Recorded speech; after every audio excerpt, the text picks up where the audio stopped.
When we talk about success factors, many people believe that all journeys are individual and very different. Sometimes you have to be in the right place, in the right time, but when it comes to failures, there are proven ways to break everything. There are proven ways to destroy your efficiency. So today's video is about the top 7 habits of highly unproductive people. This video is based on best-selling books on productivity and interviews with the most successful people in the world.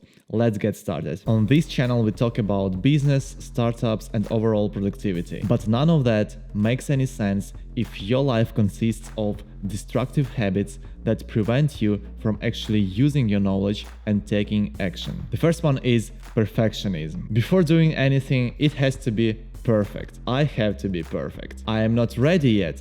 I still need to learn this and that. I need to get another education. I don't know this, I don't know that. It's better not to do anything at all, because if I do it, it has to be perfect. This is actually an illusion, because there is no such thing as perfect. And all great things were started when they were far from perfect. This constant striving, this perfectionism leads to inactivity. And this is a habit of being inactive. It might sound like a great excuse to say, I am just a perfectionist. But in fact, this is just a self-deception. Therefore, it is better to take the first step, make it very imperfect, then take the second step, make it a little bit better, and keep iterating again and again. Publish that first video on YouTube or come up with a logo and name for your business, and you will get much closer to implementing your ideas. So perfection comes with failures, taking action and iterating. The second very harmful habit is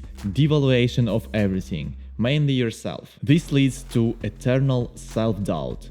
Can I do this? If it had to be done, someone else would have done it a long time ago. If it was a good idea, Google or Facebook would have already done it. People constantly devalue their ideas. There is a saying that anyone who has ever taken a shower has had ideas, but most people flush them down the drain with the water instead of writing them down. Other people, for some reason, value their ideas very highly, thinking that everything that comes to their mind is very special. And this habit of devaluing everything around is very common. It goes hand in hand with perfectionism, because it says I am not ready yet, I am not good enough, I still lack certain knowledge or skills. The most successful people in the world also had doubts about themselves at some point, but sooner or later they realized that they had to work with what they had at that moment. At some point you need to stop this endless process of theoretical improvement and just start taking action. The third,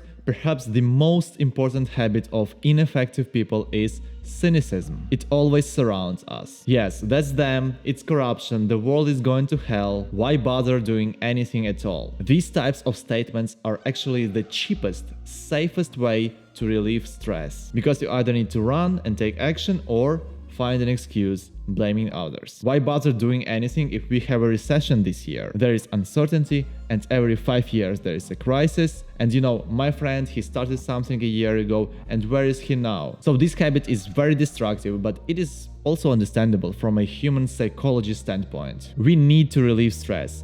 It's better though to relieve it through specific actions that improve the quality of your life and solve your problems, rather than through escapism. The first habit is self-sabotage. I'll tell you a story from my life. A few years ago, I co-founded a startup. It was a review management software for small businesses to manage customer reviews on platforms like Google, Facebook, Yelp, and others, all from one place. So we built an MVP, minimum viable product, got a few paying customers, and applied for a Y Combinator acceleration program. Every 6 months, over 10,000 startups applied to YC, and we were selected for an interview. Back then, it was already an achievement for us. That was our interview.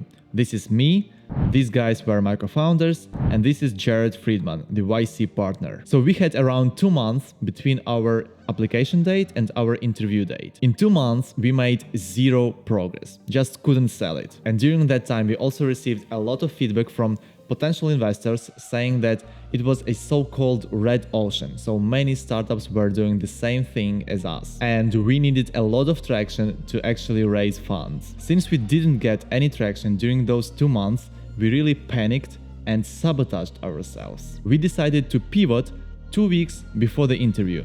We came to YC with completely different idea, with no product, no customers, nothing, just an idea. Obviously, we were not accepted with that. Now it seems clear to me that we should have pushed with that original idea and product which got us that interview in the first place. But it wasn't so clear back then. The same happens with Olympic athletes, for example. There are many cases of self-sabotage when athletes gain a lot of weight so they couldn't participate in the competitions later. Or there are also some examples when they cause themselves some real injuries. Self-sabotage happens to protect oneself from possible failure. It's better not to even start, because failures are terrifying and our mind always finds excuses to avoid them. So try to watch your tendencies that can be self-sabotage. One of them, for example, is procrastination. If you constantly put things off, why do you keep doing that? What is the reason behind it? Pay attention to this. If you bring it to your consciousness, you'll be able to fight it. The next habit is constantly comparing yourself